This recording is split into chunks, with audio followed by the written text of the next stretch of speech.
Okay, so welcome everyone to episode 2 of Embracing Menopause. My name's Jule, and I guess I'm your host. And we have some amazing speakers this evening, so very honored to have you ladies with me and our audience members. I'll just start with talking a little bit about how this came to be. So I went through menopause in March, fully menopausal as of March, and I felt very alone in the process. And talking to my doctor, I didn't feel much support. I felt like it was really cold and clinical, kind of the way that I was thinking. My approach was like, talk to my doctor, and my doctor really didn't have much to say about it because I didn't have too many symptoms. And so I felt very alone and started talking to my friends about it. And then this project came to be because one of my dear friends, Carol, who's here with us this evening and was a speaker last time, introduced me by chance, or I don't know, it's in the ether. Seems like a lot of people are talking about menopause nowadays. There was an article, I think you told me, Sarah, in the New York Times recently about it. And there's more and more stuff coming up on my feeds as well about menopause. So Carol sent me this link to Indigenous Centered Menopause Zoom series, and I've been tuning in regularly. I think they're on episode 6 or something now, and they're up on YouTube as well. So good. I just absolutely love them because it's interesting that it's Indigenous Centered Menopause like knowledge. And it's just a discussion, open discussion with people talking about their journeys, and I thought that was absolutely amazing. So that inspired me to do this for myself. Really, it's a purely selfish desire to want to bring women together to talk about their stories, and so that's how it came to be.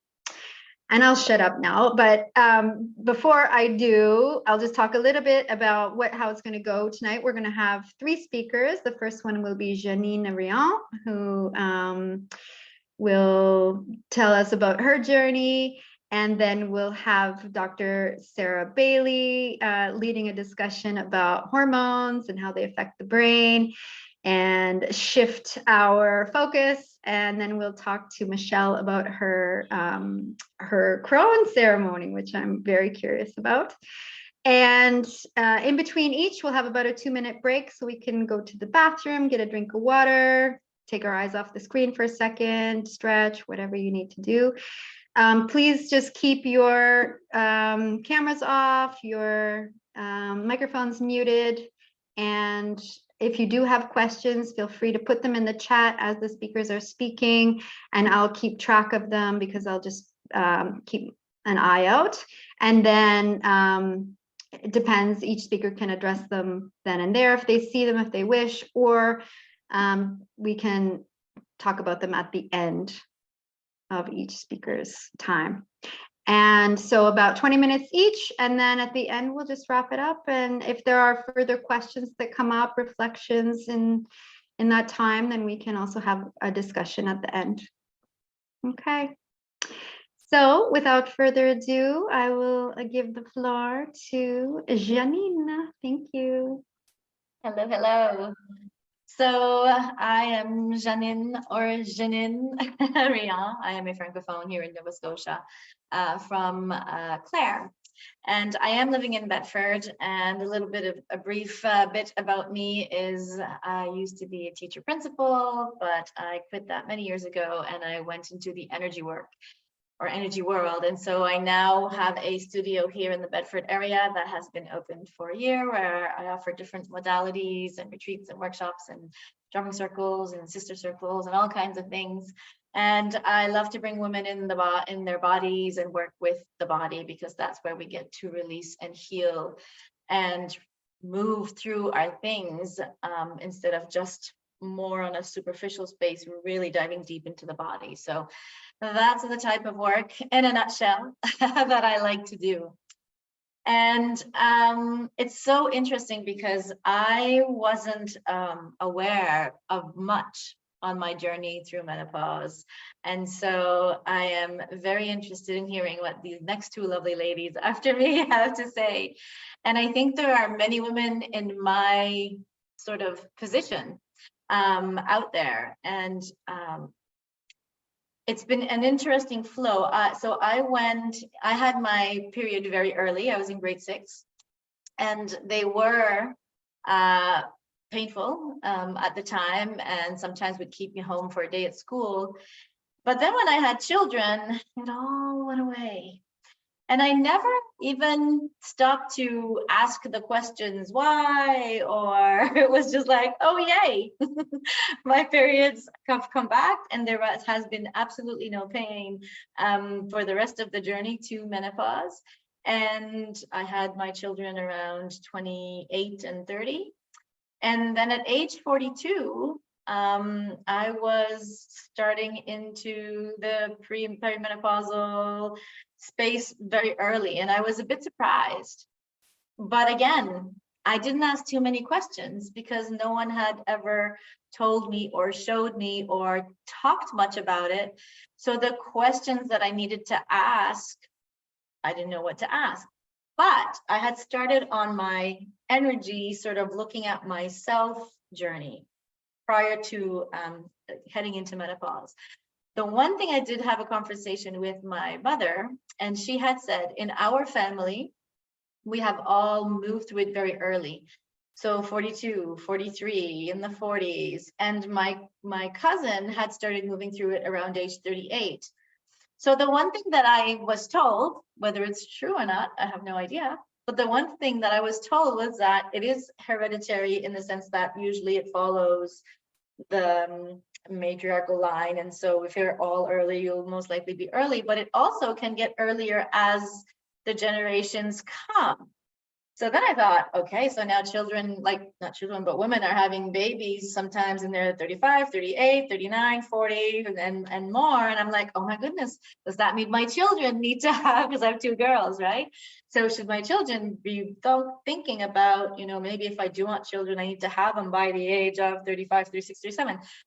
That was my only kind of like big, make sure I have the conversation, right?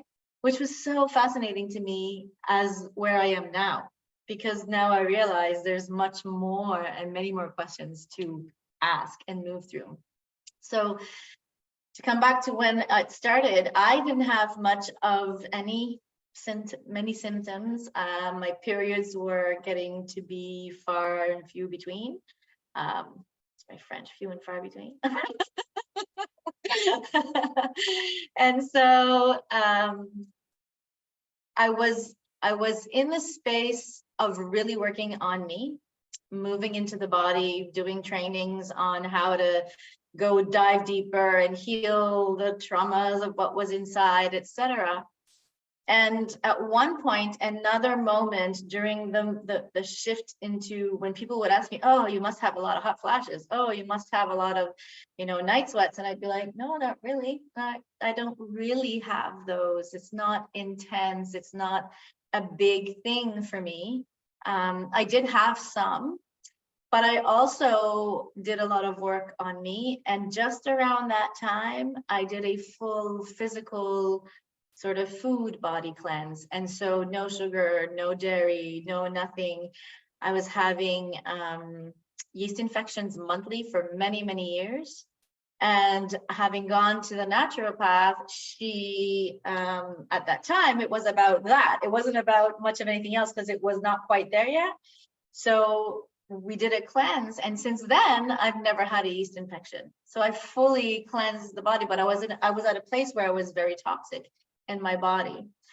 And so I attribute, and having had conversations during the move towards menopause, at full menopause, I do believe, and I have read since, and I've had a few conversations that having done a lot of work, and I'm still, everybody's a work in progress, I'm still a work in progress, but having done a lot of work, having cleansed physically, also having moved with the inner parts of myself, the parts of my bodies that needed to be healed and looked at and nurtured.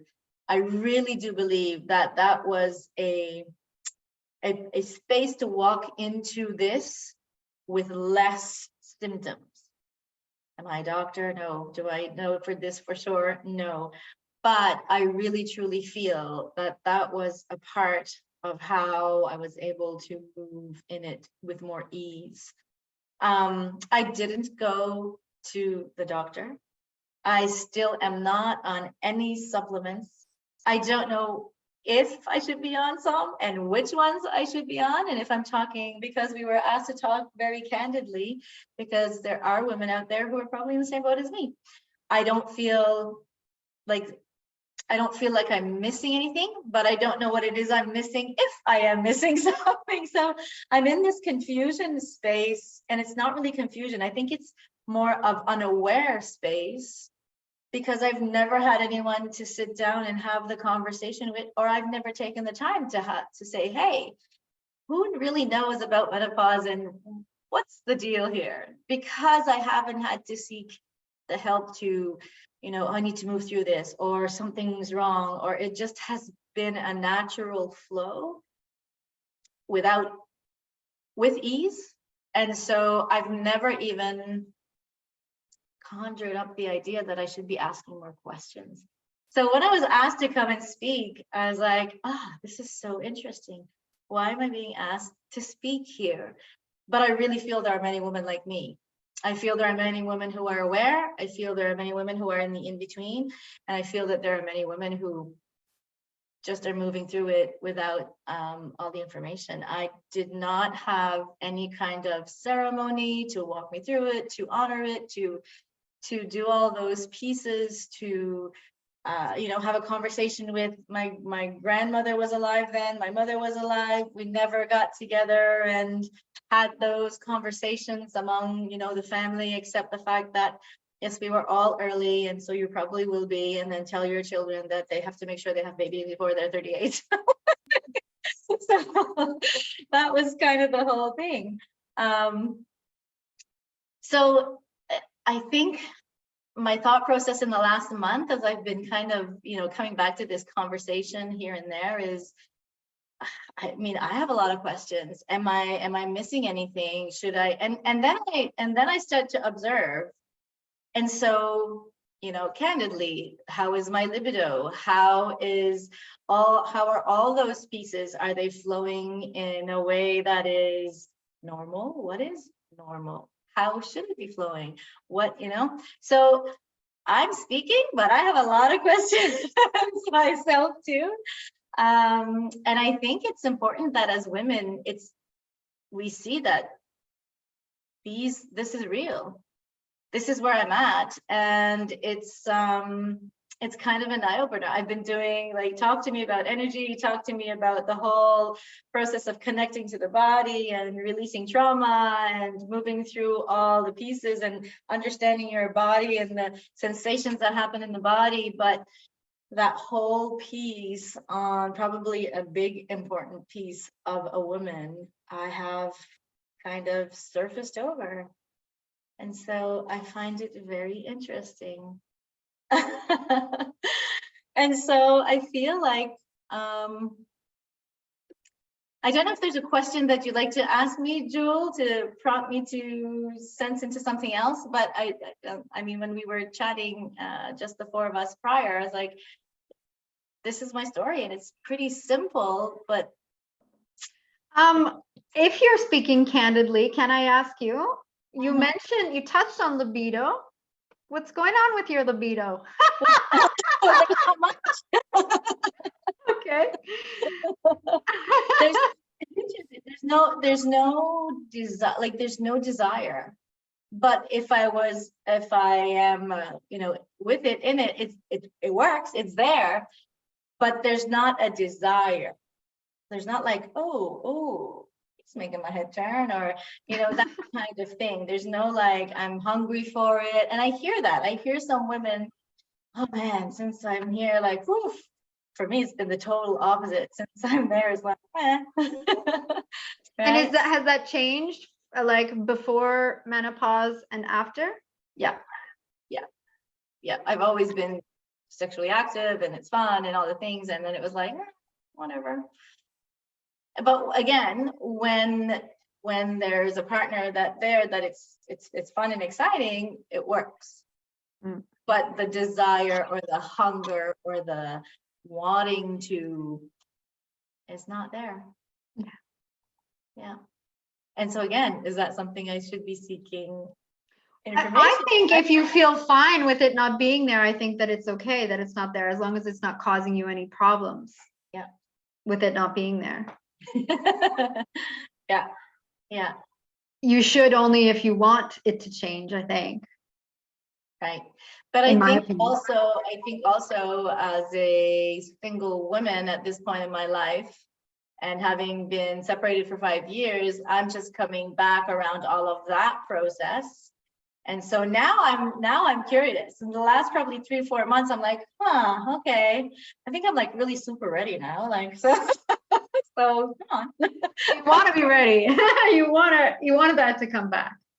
Yeah, I do. So then, then there's that whole, the synthetic stuff and the natural stuff. And I don't want to like synthetics in the hormones, things that you need to make it all work properly. And I don't want to go there. And then that means I have to go a different route. And, there's all those things about how important is our health. And I go through this, like, how important is it for me to take the time to go talk to someone, to do the research, to find the proper herbs, health information, to create that movement into the sexual space again? Or is it worth my time at this moment, right? Mm-hmm. And so there's all those things to evaluate. Mm-hmm. Yeah, I can definitely resonate with a lot of what you're saying around that. Yeah. But I think it's important that those discussions do start to surface more and more, because I've never felt like I don't have anyone to talk to, or where do I go? But if I was someone who was like, oh, that's gone, where do I go? What do I do? Like, I think there's, and is it normal for it to disappear in that way? Is it something that is quite common? Or is it the opposite that's common, where you're like, whew, you're hungry for it, you want it, and so what is it? Where's the balance? Well, I think just because we're all human, everything is perfect and normal. Like, if you're going through that, that's a human experience, and that is normal. And if someone's going through the opposite, that is a human experience, and that is also normal. I don't think that there's one way that's normal. I don't know. Feels like just because we're all human, whatever's happening is exactly the way that humans go through stuff. But when we look at menopause, and so that brings the question up that, when we talk about menopause, are we looking to find something that's streamlined? Are these the normal patterns that most people go through?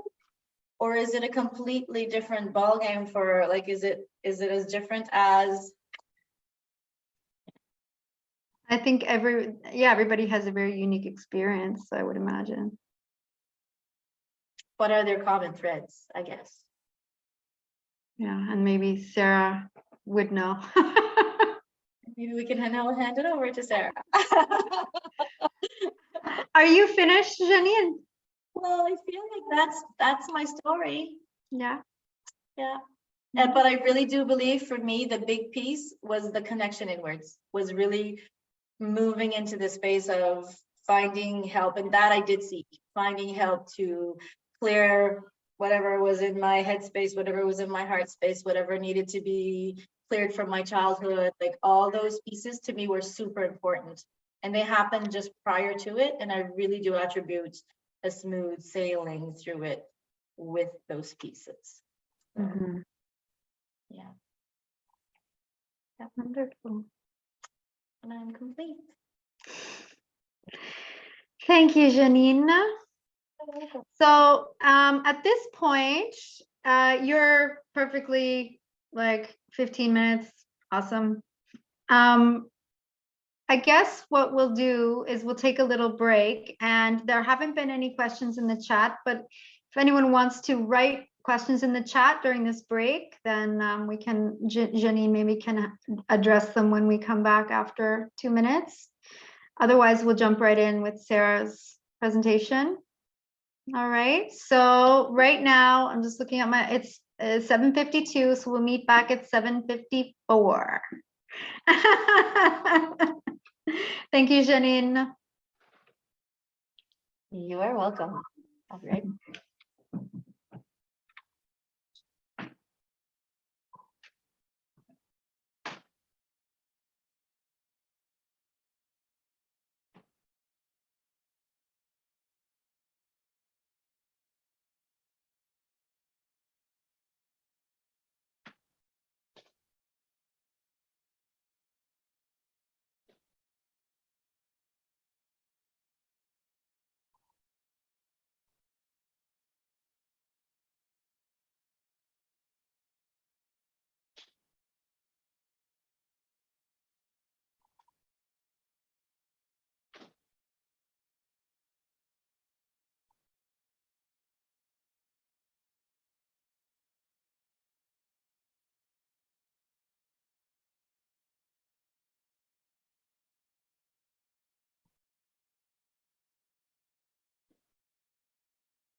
Oh.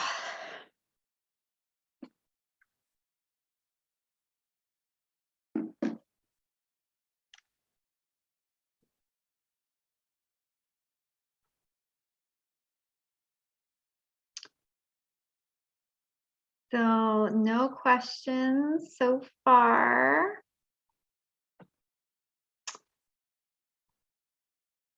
All right.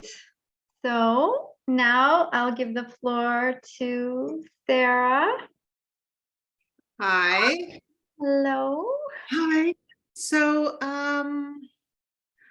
that was great to hear what you had to say, Jeannine. I realize listening to you that as someone who works with menopausal women every single day and has for 25 years, there are still so many unanswered questions for so many women out there. It is incredible. And what I've seen in the last 25 years is a real increase in the amount of knowledge and women talking to each other. But certainly it's not where it needs to be. But so, I mean, I really could sit here and talk about anything that you talked about, anything that you said you had questions around. But what I really had prepared today was to talk about the title of what I wrote up was called Doing Less, Caring Less, and Returning to Self, the gift of less hormones, gift of fewer hormones. And so what I wanted to do is just kind of talk about one thing that what I feel is a common thread that I've observed over the years. So just to give you some background, I've been in practice for 25 years. I'm a naturopathic doctor. For those that don't know, I'm also a coach now. And my practice became very menopause centered in 2002 when the Women's Health Initiative study basically took hormones off the market. And so that's when every practitioner prescribing hormone replacement therapy pulled back from doing that. That's a whole topic in itself. But what happened in that time is that I was about 4 years into practice, and all of a sudden I had menopausal women coming out of the woodwork, coming to my office saying, get me off the hormones. And so that's 2002. It's a long time ago. Things have changed drastically now in terms of thoughts around hormones and the research.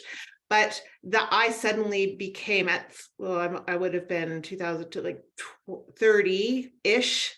I suddenly became a menopause expert, and kind of fake it till you make it for a while. And And during that time, I went on to have my own children. I'm currently in menopause. I'll be 54 in July. I had my kids late, so 39 and 41, which meant that my perimenopause was very much mixed in with the chaos of child rearing, of young children. And so I had no idea I was in perimenopause. I was just angry and stressed out and overwhelmed and burnt out, and you name it. I was all of it for about a decade. And now that I look back at it, I can see, here I was in practice talking to this group of women all the time about this phase of life, about perimenopause and menopause, and not really identifying the fact that I was in it, because I felt younger, even though, my periods were changing a little bit. I felt younger because my kids were younger. So I was in this like of young children, perimenopause. And then as soon as I hit menopause, we started to enter puberty, and it's been kind of a hormone vortex in my house for a long time. So during my transition, I noticed that when I could pull myself out, get enough rest and space to be able to see what was happening, I was able to identify that I was actually sort of coming out of perimenopause and going into menopause. And I had my last period at 51. And the year I had 5 months of no period, and then had a stressful event and got my period for 3 months. And then I had 5 months of no period, and then COVID hit, and I got my period for 3 months, and then it was over. It was so interesting that my period showed up during stress, when typically we see periods disappear during stress. So it was like the stress kind of reset something in my body. So I am now 2 years postmenopausal. I am on hormone replacement therapy, which was a choice that was it was a huge learning curve for me. And because I had been the go-to person, there are very few naturopaths in Halifax in 2002. I had been the go-to person, me and Cheryl Lysette, for trying to get women off hormones. And then I transitioned, as I was going through menopause, I'm going to have a hot flash just talking about it. I can feel it. As I transitioned through menopause, I just set to learning more about it. And I felt like it was a good choice for me. So that's me. And I'll talk about what I wanted to talk about, because even though we could cover all the things like how to manage hot flashes and what herbs to use and whether or not you should do HRT and all that stuff, I mean, we can do that another time. But today, I really wanted to cover the thing that excites me the most. And it's actually kind of the reason why I decided to get my coaching certification, because I really wanted to explore this aspect of this transition for women. And it's taken me a long time to try and articulate it in a way that I can actually put on paper. So I made some little diagrams, and I'm going to try and show you. I don't know how to do the whiteboard on Zoom, so we came up with this plan to show you. I'm just going to hold up a little thing. But first, what I'll tell you is that what I noticed, the thing that I noticed that was the most intriguing to me about the menopausal transition that seemed to happen for all perimenopausal women was that they started to go through this period where they really struggled with the fact that they didn't care anymore, and that they were having these feelings of not wanting to do the nurturing piece, that they didn't want to look after anybody. I'd have so many people say, I just, if I have to pick up my partner's underwear one more time, I'm going to divorce him, right? Like they were serious, like they were just done looking after people. And it didn't have to be that children necessarily. It could be that they'd climbed the corporate ladder and that they were at the top of where they were going to go. They thought they, wanted to get there. And then suddenly they were just done. They were like, okay, don't want to do that anymore. And so it was such an interesting pattern to see. And of course, because we're all, as you say, Jule, human and different, we experience things differently. This trend would manifest in different ways in different people, depending on what their story was.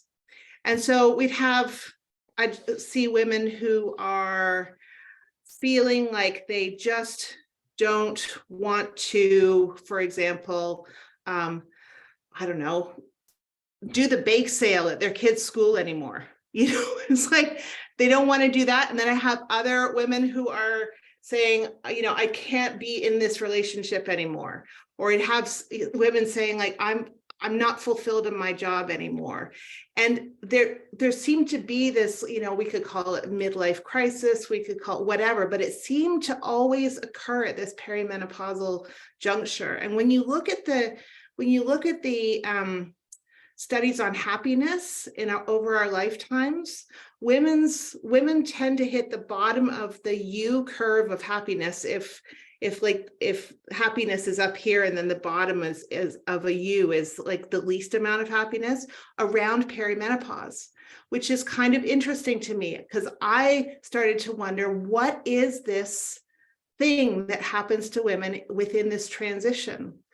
And so I have kind of worked on this model for a while, and I just wanted to share it with you and see what people thought about it. Okay, so I'll just start here. Let's do it. Let's just go for it. Okay, so this is my little thing, and I'm gonna have to do this backwards. I hope everybody can see it. So let's go to the first one. So this is your life. The C here is you as a child. All right. When you're a child, the world revolves around you, right? There's just no other way. As a child, this is the way you think. It's all about you. When you're an adolescent, it's even more so because you're individuating. You're trying to figure out who you are in the world. This phase here is the reproductive years. Okay. This is when all of a sudden the hormones of nurturing kick in.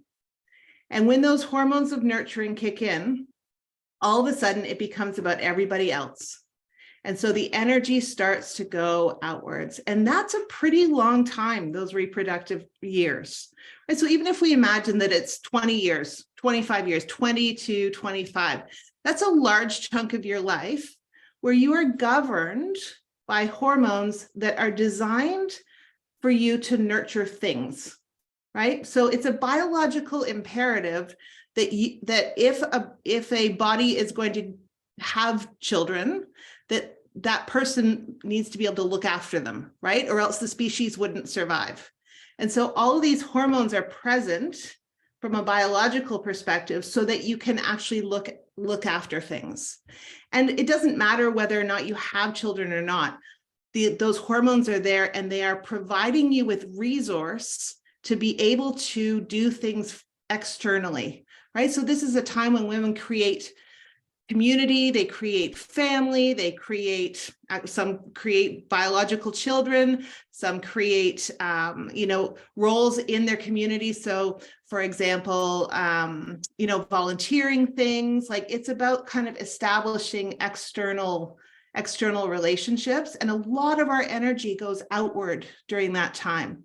I think of it as that kind of second chakra energy that is about creating.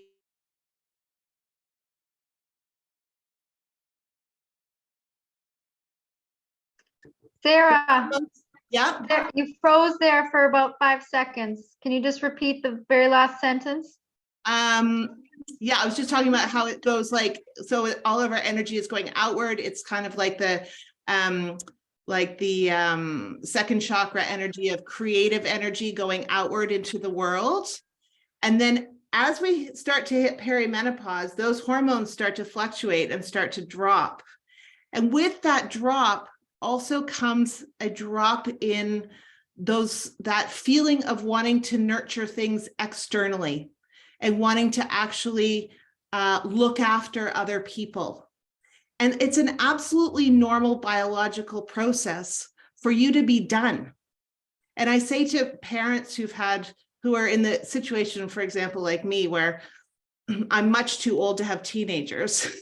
If we'd actually had our babies at a biologically appropriate time, like when we were 16 or 17, when the body wants to have babies, we would be done with looking after them, right? And so that's what's happening here, is that veil of hormones is dropping. And when that veil of hormones drops, suddenly there's a lot of feelings that can come with that. So a lot of feelings around listening to yourself and thinking, well, maybe I don't want to do that anymore, or being asked to do the same thing that you've been doing in this period, and all of a sudden feeling like you don't want to do it anymore and feeling guilty about that, or feeling like I should. We establish our role for ourselves in the world for many, many years that's based on this. And then society encourages it because women are encouraged to be the nurturers. But really, in perimenopause, there's this roller coaster of coming back to yourself, because menopause really is coming back to this sense of self. Right here, we've sort of been taught that menopause is the anomaly, but that it's kind of like we're supposed to behave a certain way, or this is how we are a certain way, and then we fall off a cliff at menopause and become someone different, right? And yet, at least that's sort of, that's kind of the messaging I was given growing up.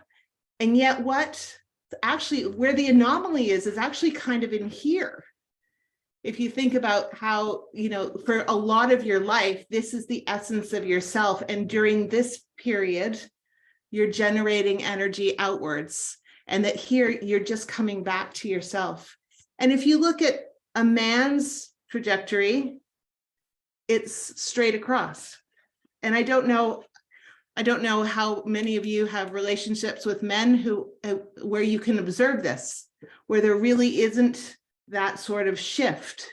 It's about self the whole way through. And that doesn't mean I'm saying men are selfish. I'm just saying that there isn't necessarily this kind of big shift in their biology at a certain, even if they do have children, around that nurturing role. So I only have 5 minutes left. See, I can go on forever. So one of the things that I find really interesting— Sarah, you can continue as long as you need to. I mean, okay. Go ahead. So one of the things that I find really interesting here is that, especially since it's happening in the late 40s, when also this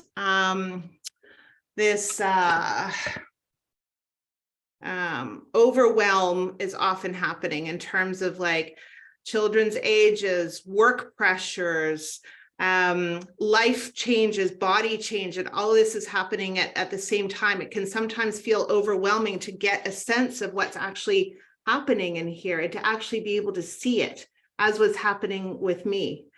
And so what I really feel is that, importantly, that if we take this is actually down here, what we really need to do as women is create space for rest, meaningful rest. And that can mean 15 minutes. It doesn't have to mean an hour every day. It can mean making choices around saying, I'm not going to do the dishes. I'm going to sit down with my book. Or, the laundry doesn't need to be folded. I need to go out for a 10-minute walk, or I need to sit in the sunshine. Creating small bits of meaningful rest allows us to create space. So if we're getting meaningful rest, then our nervous systems are calming down, which can create the space that we need in order to really do the work of this time. This can be a really work-intensive time where there's a real gift at the center of it. And when we're doing that work, I put these little arrows around here because this is kind of like it's a little bit like going inside a clamshell and like being quiet and going inward for a period of time in order to figure out what's the pearl at the center.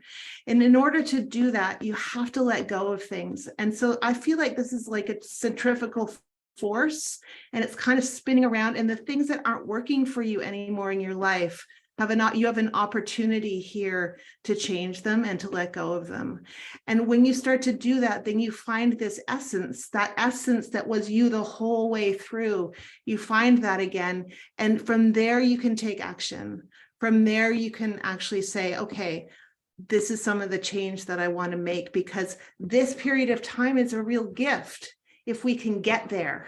Sometimes we get locked in here if we don't really know what's happening, get locked in feeling guilty and feeling angry and feeling frustrated and feeling resentful.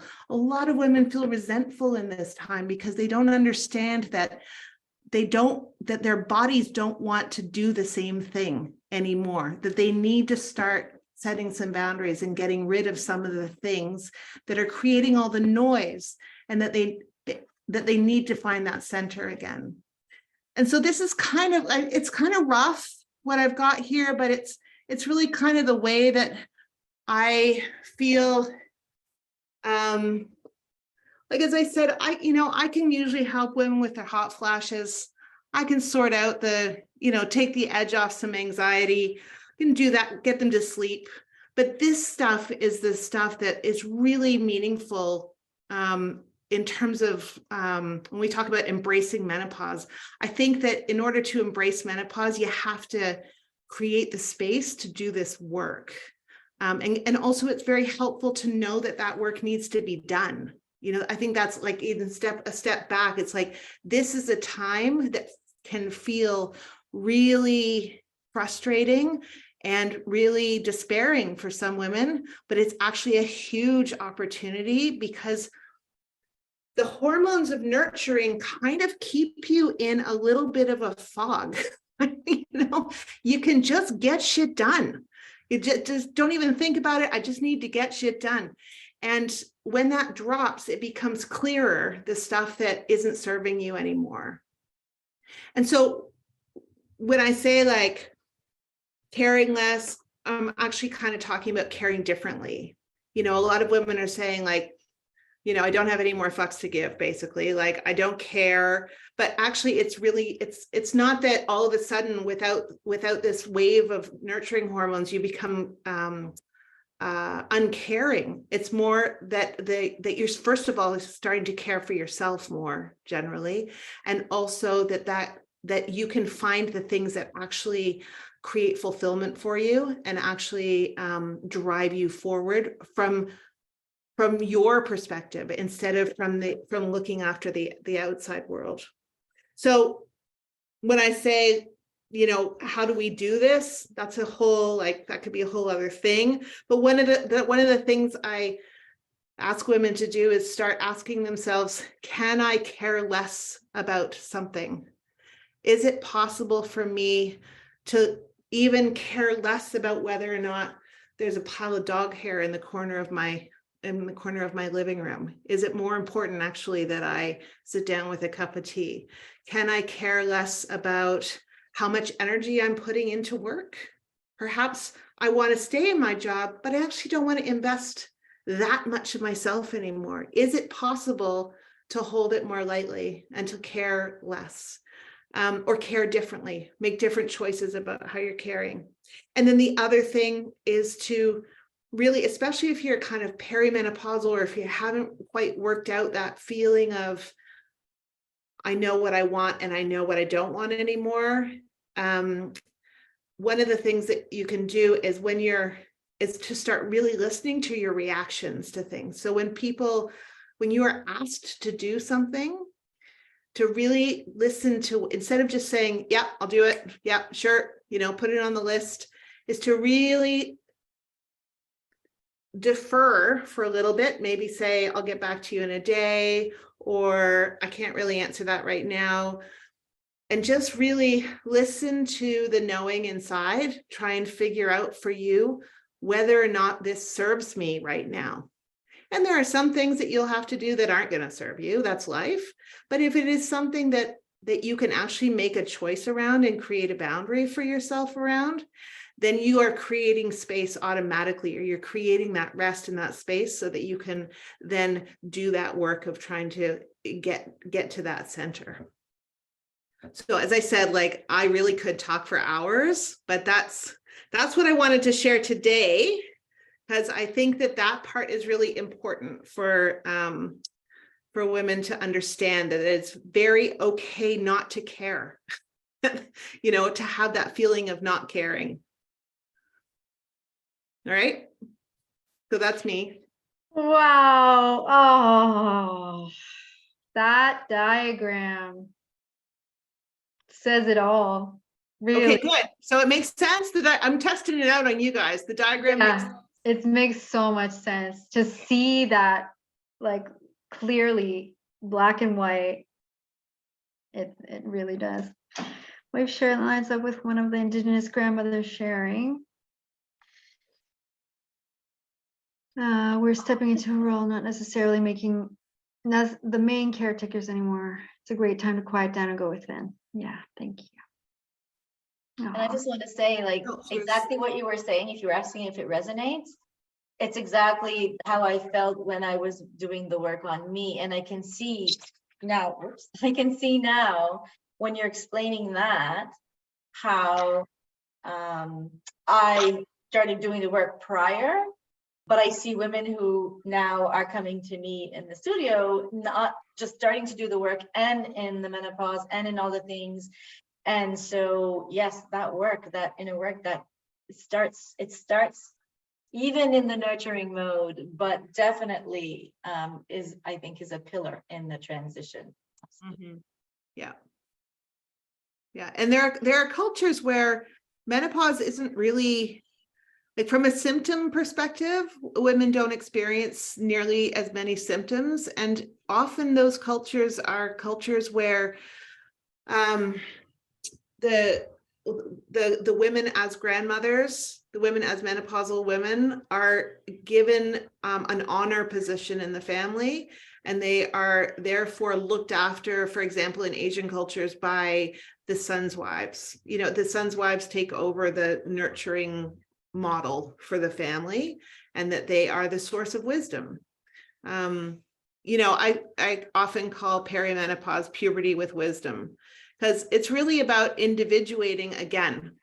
It's just that now you've got the wisdom. Beautiful. Well, I'm glad people get it. I'm glad it feels so good. It's like honey in my ears. It is such a big relief to hear you say it's okay to care less. Yeah. Yeah. Yes. That's the thing that makes women cry in my office. Yeah. That's when I knew, you know, after years and years of doing this, I knew that this was a thing. It's a real thing. Yeah. Yeah. So that's a common thread, Jeannine, amongst many, but that is definitely something I see all the time. Yeah. And you came to it naturally, Jeannine. Mm-hmm. Yeah. Wonderful. Thank you so much, Sarah. And if we'll take another little 2-minute break. And if anyone has questions, you can put them in the chat in the meantime. And when we get back, if there are any questions, maybe Sarah can address them before Michelle jumps in. Thank you. Take a little stretch, get a little water. Yes. Let go of mother's guilt.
Sarah, you should copyright that that diagram.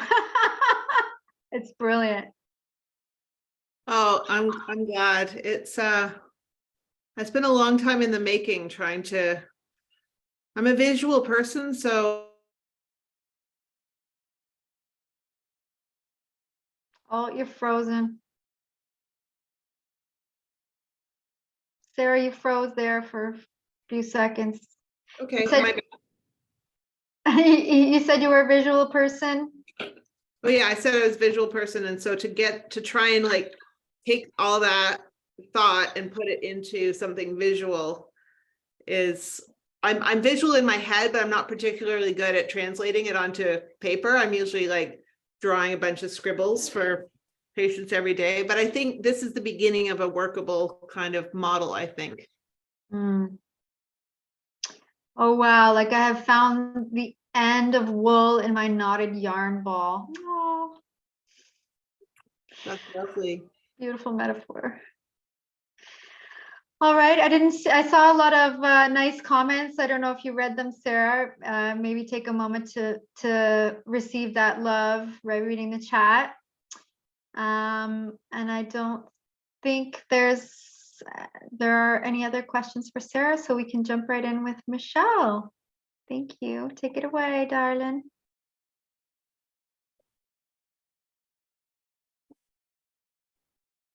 Oh, thank you so much. Thank you so much, Jeannine and Sarah, for sharing your stories. And I add them to the gratitude I have for Carol and Sandra and Jule for last time as well. There's something really special about being able to gather in this way.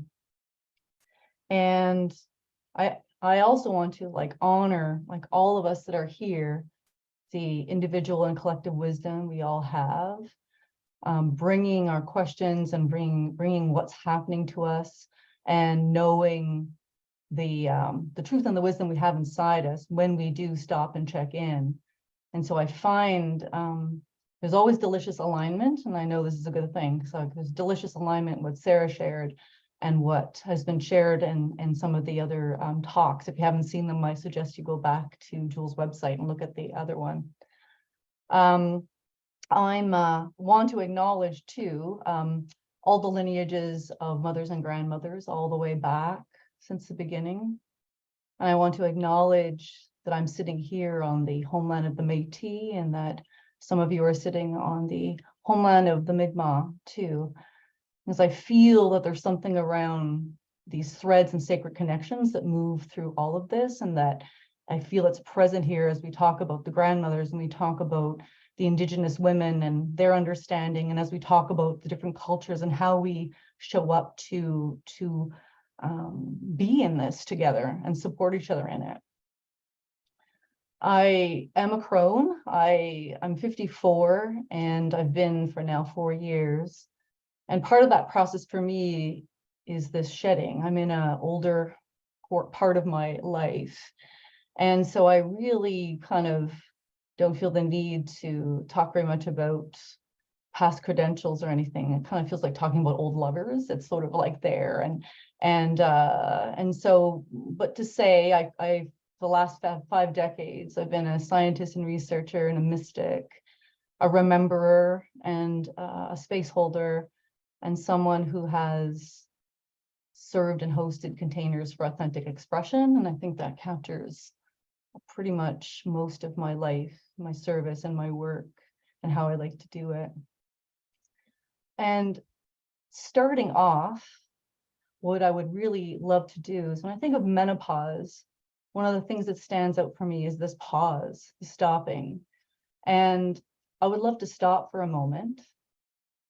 And if you're willing, to close the eyes and take a moment to feel in and receive everything that you've heard and let it settle. We trust that the things we've heard that are ours in the next sort of phase will lift to the surface, so they'll be available to us. And I'd love to start with a poem. To my last period. Well, girl, goodbye. After 38 years. 38 years and you never arrived, splendid in your red dress, without trouble for me somewhere, somehow. Now it's done. And I feel like the grandmothers who, after the hussy is gone, sit holding her photograph and sighing. Wasn't she beautiful? Wasn't she beautiful?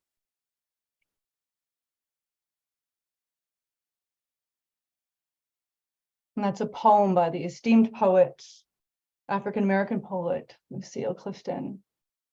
And I found that poem years ago, kind of skipped over it, and then found it around the time of my perimenopause and menopause. And it kind of captured an essence for me of the feeling of what this is, of what this time is. The feeling of, oh my God, what's happening? A bit of grief, a bit of wanting to celebrate, a bit of wanting to acknowledge, a bit of wanting to remember and kind of feel back through those connections.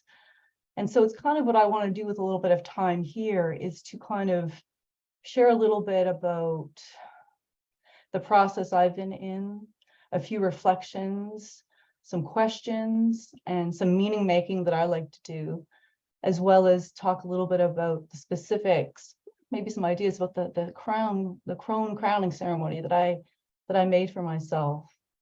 And I think you'll find that it's got these delicious alignments from our other speakers. It's almost a bit of another way of looking at what Sarah has talked about and what she presented. So to start, I guess, my hussy kind of disappeared in a big flood when I was 50. And I didn't have many symptoms of menopause that I would say stood out, very many experiences. I had some night sweats. I had a little bit of flushing. I don't really get hot flashes. Migraines once a month during my moon time when it was kind of coming and going. And a little bit of different times hot moods, that a lot of it was able to be managed through my yoga and meditation, and then through connecting with some other women around, oh, what did you do? And what are some things that might help? So I did my own research to look at the things that I needed to maybe do to want to come through it in a good way. So I wanted to come through and meet this change because I thought it's natural. So I want to let it be natural. I want to let my body do what it needs to do. And probably had some expectations about that and some imaginations and maybe fantasies about it as well, how that would go.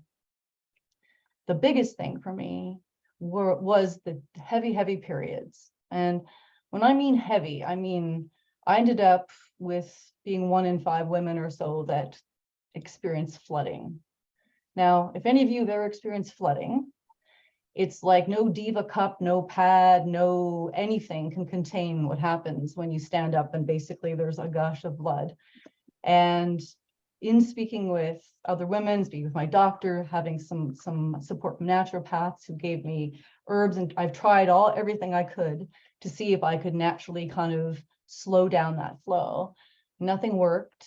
And I found myself wearing black for way longer than I wanted to. And tried all the teas and tinctures, going in the car, shutting the door and screaming, to release some of that energy. And eventually I decided, it's time. You can't bleed that much and stay alive. So I did go to my doctor and I said, I need some support here. And she did put me on hormones, which basically stopped it right away. So here I went from this dramatic experience where this was a total part of my life daily, a source of worry, a concern, how am I going to manage this, to like being gone. And the first part of the gone was this like relief, this overwhelming relief. And then the next part was a small sensation of disappointment that I think was built on the conditions that I set for myself, which was like, oh, I wanted to do this natural and I had to turn to hormones. And so there's this idea of what's natural. There's an idea of how it should go. And I had some of those ideas. I'm not sure where they came from in following up some of that. Some of them are built in through society and the things we hear and we're told. However, my disappointment didn't last very long because I realized I just did what I needed to do. And I was like, oh, I don't have to explain it to anybody. And now it's done. So I felt like the beginning of the queen. I put on my big, bright white pants and I went on into my life and into, still menopause continuing to do its work on me. So my periods were over. And if I flash forward to a couple more years, COVID was in there as well, which added to an extra sort of dose of fun. I got to this point where I started to notice another pattern, and this probably aligns with what Sarah was talking about. I wanted to be alone. I wanted to be alone and not negotiate anything. I wanted time for myself. I wanted energy to be able to understand what was going on, to empty myself, to have time. And I noticed in a lot of women that I spoke to, they wanted that time alone as well. It felt like so important. It wasn't that they didn't love their partners or their children. There was just something about wanting to be free of that and mostly to go inward to spend some time. So I asked people, have you done it? Like, what did you do? It's like, no, haven't done it. So I didn't meet anybody who would actually set time to go by themselves. I'm not talking about taking movies and a book and all that. I'm talking about going to be by yourself and sit, to find a way to look inside. So I decided at 53 last November that I was going to do that. So I booked Airbnb for myself and for 4 days in a place called Liberty, Saskatchewan. And, before that, I was looking, well, where do I find, I was looking for retreats. I was looking for things that would be suitable to do that, maybe to be guided. And there was nothing out there. So this time was my time. And I decided I was going to make my own experience, my own ceremony. So I think this happens to all of us. When you decide something, you really decide it's important to you, coincidences and synchronicities line up for you. So Liberty. Okay, who could have fathomed a name? This is an actual place, Liberty, Saskatchewan. Something here, am I going to liberate myself as a crone? I'm going to a place called Liberty. And I also decided I was going to do it different. I was tired. Because it was just for me, I don't want any plans. I packed food. I took a bag, and the day I left for the 4 days, I threw in a couple of things. Threw a journal in, I threw my yoga mat in, I threw a card deck in, Oracle card deck. I threw actually, the funniest thing, I had this flower crown from the summer. I threw that in there, candle, and I went. And it was probably one of the best things I did, because the time I spent there allowed me to first find my own rhythm.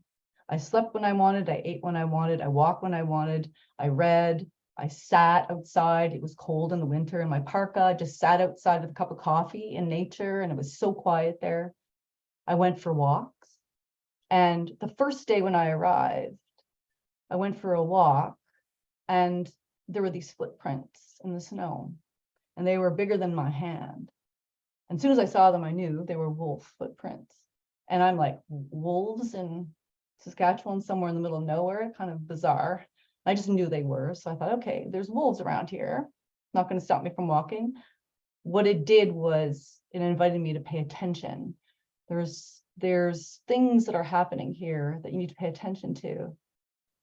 So one of the ways that sort of evolved was, you know, I have everything I need to create what I need to do here.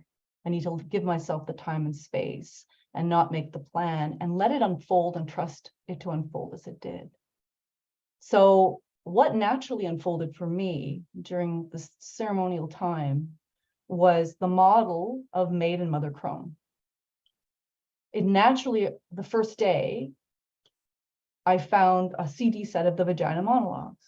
I'm like, oh my God, I haven't listened to that in a long time. So that first day became my maiden day. And I listened to the CD set and I cried and I decided I was going to journal. And I spent some of that day sitting with my maiden. I actually put my crown on, my flower crown. At a point during the day, I took all my clothes off and I spent some time naked. And I had a chance to forgive and to heal and to honor the parts of the maiden that I couldn't do in the earlier part of my life. And I think this is a pattern. I heard Jule talk about her ceremony. There's something about acknowledging the past, allowing ourselves to heal from our shame, to forgive ourselves. And I spent time looking at all the ways that, you know, I didn't handle my body very well. My emotions, I was afraid of my emotions. I was afraid of my sexuality. And I had a chance to sit with that. And at the end of that day, I felt like this layer had dropped off me. I felt like now I'm sort of whole with that part. And so it came to the next day, and that was the mother day. And I thought, I've never been a mother in the sense of birthing children.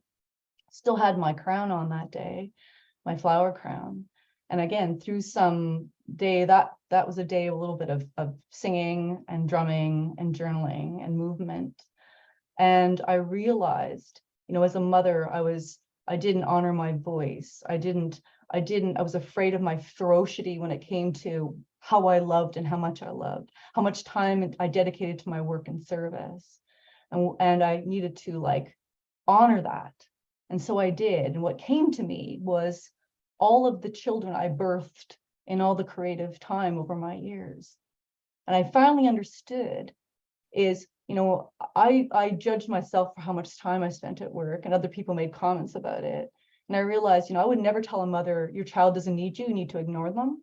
Those are my children. Some of them still are my children. And so I spend the time loving and nurturing them as much as I need to do. And then I let them go. And there was something about actually understanding that and healing it. So then this mother energy felt, you know, dealt with. It felt I was in a good place. And there's this another layer of shedding and understanding. So then on my last day, it was my crone day. And again, when I planned this, I really didn't understand the time. It was a new moon, and I decided that I was going to use what was there and what was inside. So I had brought some things with me. I had some candles, I had vodka, I had some things from my traditions. And I actually sat and I invited this energy of the crone as a touchstone and a placeholder for me. Here's a new place I'm standing, and I'm unburdening myself from all the weight that's on my shoulders of what is not true about the feminine, the wounds of the feminine, how the feminine is thought of in the world. And that day I decided to unburden myself, and that became my new place to stand. That became the place of the queen. And that became the place of where I was going to move from. And at the end of that ceremony, you know, I went to bed and I woke up in the morning, and I got up at sunset like I always did. I went out with my cup of coffee and the sun was rising, and I took my phone out with me to record a message about how it felt to have this experience. And I just started speaking, and wolves started to howl. So again, for me, this was a sign that there was something happening. I knew that my experience was all within me. The ceremony was in me. The magic was in me. Everything I needed was in me. And that is the place where I remain. I'm still in this place now. What is this crone's work? What is mine to do? And I've got this space now to experience what that is. And one of the biggest things, I think, the most important thing is this time of returning inside to listen, to understand what's going on, to keep what my center is, before listening to outside, before listening to guidance or listening to advice from other people. We're so conditioned to always feel like we have to look outside first. And so it's like inside first, outside to validate or to compare. And thankfully, there are others that we can walk with and that are there to support us as we sort of are on this path. And so the last little bit I feel I'd love to say and offer is, again, something that was already said. I think each of us are on a different journey. I think the menopause is a wide swath, and each of us are going to experience it differently, whether we're 20, 30, 40, 50. And there's something about the sisterhood. There's something about acknowledging and celebrating and supporting each other as we tap into that intuition to do what we need to do, to be what we need to be, and act and behave in that way. And so there is this circle of support that's been always and will remain always this lineage of women here for each other to do that. And so I have one more little poem that I would mind if I could just end with too. It's one of my favorite ones. It's a reflection, actually, by Judith Durek, who wrote The Circle of Stones. How might your life have been different if there had been a place for you, a place of women where you were received and affirmed, a place where other women, perhaps somewhat older, had been affirmed before you, each in her time affirmed, as she struggled to become more fully herself, a place where, after the fires were lighted and the drumming and the silence, there would be a hush of expectancy filling the entire chamber, a knowing that each woman there was leaving old conformity to find herself, a sense that all of womanhood stood on a threshold. And if, during the hush, the other women, slightly older, had helped you to trust your own becoming, to trust it and quietly and prayerfully nurture it, how might your life be different? And I feel that's what we're doing now with this and with other ways that we connect. We are making our life different, and we're remembering, and we can start wherever we are. So thank you.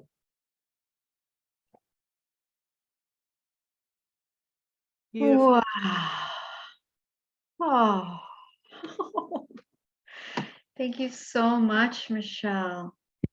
What a beautiful share. I love that idea of taking those days for yourself and walking through each, the maiden, the crone, the mother and the crone. Beautiful. So if anyone has any questions about what Michelle had to say, there's some really beautiful messages for you in the chat. I don't see any questions.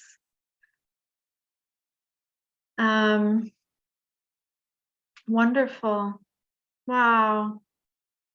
So special. I love that you brought poetry in. And just the way that you recite that poetry is so powerful. Yeah. Such a special gift to bring poetry about the moon time and about the transition. Yeah, what a good idea.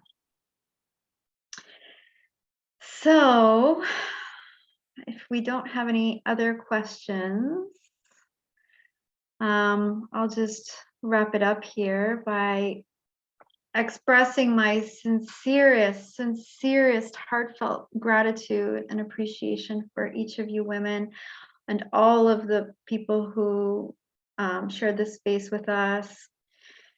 and for sharing your comments and your questions, and just taking the time to be together and share our stories and our knowledge. And really, I bow down to you women. You're my inspiration, and you're the reason why I'm doing this, because this is the kind of community that I want to live in. A place of sharing and coming together, and supporting each other and encouraging each other through storytelling and through just being together. So thank you so much. And I'll end by saying we have another speaker series coming up in June. Stay tuned for that. We have a few speakers lined up for that one. And I also, because I want to help create a world that I'd like to live in and be a part of, I also on my website offer an embracing it was originally called Embracing the Crone, but now I've changed it to Embracing the Queen, thanks to Dr. Priya. I saw something you posted on Instagram, how you prefer the word queen, and so do I, actually. I love the idea of embracing the queen within, going inside and listening to what we want, as you said, Sarah, shedding and Michelle, shedding those layers that don't serve us any longer, and really asking ourselves, what's important to me? What can I let go of? What can I care less about, so I can have the rest and the space to take care of what I feel are priorities for me, and that are serving me in a good way, So this Embracing the Queen, it's a 3-part series that looking at all of the different parts and helping us to let go, and feeling that grief, like really sitting in the grief of letting go of the hussy, letting go of the time that we had our reproductive years where we were nurturing outwardly, and help us to let go of the shame, possibly, and the guilt of deciding to look inward. So that's something, if anyone's interested, you can have a look on my website. And in a few days' time, I will make a link available to this recording. So please feel free to share. I'm sure other women who couldn't be with us today would be really delighted to hear what all of you had to say. And Sarah, if you're interested, I'd love to talk to you about maybe coming on again at another point. Sounds like you have a lot of great information. You're an expert on this topic for sure, doing it since 2002. And now you're a coach for women going through this. We need this. We need this. Women are thirsty for this, I think. Yeah. So thank you all again. And I guess, are there other questions or comments? I see there's, yeah. Okay. Thanks, everybody. And I guess that's it. Blessings to everyone. May you all have a restful sleep. And maybe, Sarah, you can talk to us on another episode of how to have a fucking restful sleep.